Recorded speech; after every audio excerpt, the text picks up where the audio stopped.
Bien, mesdames et messieurs, bonsoir et merci d'être là. Je vais essayer d'être très bref parce que je crois qu'il faut garder le maximum de place pour vos questions tout à l'heure et le débat. Donc, je rappelle que c'est le bilan du dialogue territorial, monsieur le maire vient de le dire, dont dans un premier temps, on vous donnera le détail des opérations ou du déroulement. Et puis, il y a le projet lui-même, qui est une destination à la volonté politique, au sens noble du terme, de créer une destination touristique et en même temps, effectivement, une zone résidentielle dans une partie des Landes où la population s'accroît de 2% par an. La population des Landes s'accroît de 5000 personnes par an. Alors, on pourrait faire tout un discours sur l'accroissement démographique, nous battons tous les records. On pourrait faire aussi tout un discours sur le volume du chômage, où nous sommes malheureusement à près de 30 000 personnes, et vous avez vu que la crise aviaire nous en a amené 4% de plus. Je pourrais développer de ces sujets, mais si je veux être bref, je ne le ferai pas. Je dirais simplement que lorsque nous nous sommes présentés devant les électeurs au mois de mars 2015, nous avons mis sur la place publique et dans nos réunions et dans nos tracts et dans nos engagements un certain nombre de projets. Que contrairement à ce que j'entends, ce que je lis, il n'y avait pas que le projet de TOS. Il y avait le village Alzheimer qui est en cours de réalisation, mais ça prend du temps, les différentes opérations. Il y avait la zone Agroland à Saint-Sevé pour l'agroalimentaire qui est quand même quelque chose d'important pour l'avenir de l'agroalimentaire landais. Il y avait un projet sidérurgique à Tarnos sur la société Celsa qui, vous l'avez vu ces jours-ci, pour ceux qui lisent la presse, en tout cas l'édition de Dax, est en cours, mais où il n'est pas facile de trouver 75 millions d'euros pour financer le déplacement des laminoirs. Et puis il y avait aussi le projet touristique de TOS.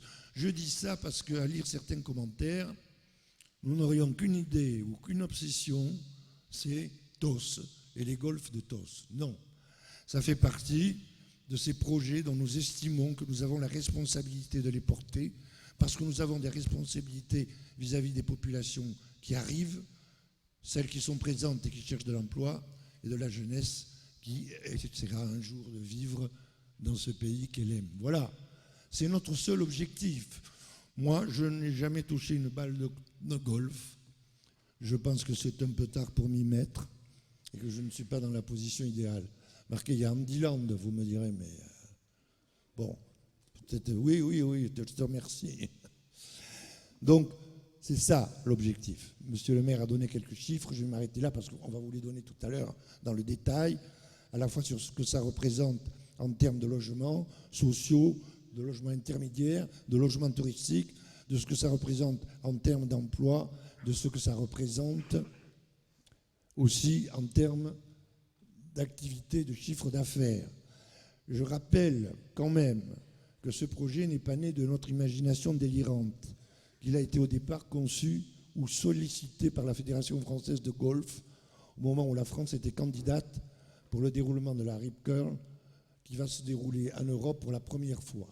Le board exigeait qu'il y ait une destination touristique pour choisir le pays qui soit créée. Nous étions en concurrence avec l'Italie et le Portugal.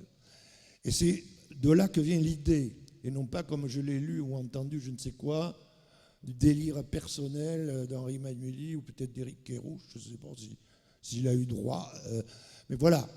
Et nous avons le soutien de la Fédération française de golf, mais aussi, je le dis très tranquillement, de tous les golfs de la côte aquitaine. Car ce qu'il faut comprendre, c'est que si on veut créer une destination touristique dédiée, en quelque sorte, spécialisée, c'est pas un golf, deux golfs, trois golfs qu'il faut.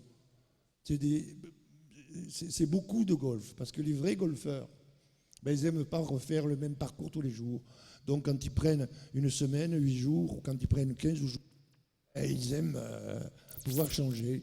Et c'est comme ça que les tours opérateurs, c'est comme ça que les professionnels du secteur peuvent créer un vrai flux économique et donc créer ce qui va avec, c'est-à-dire des emplois.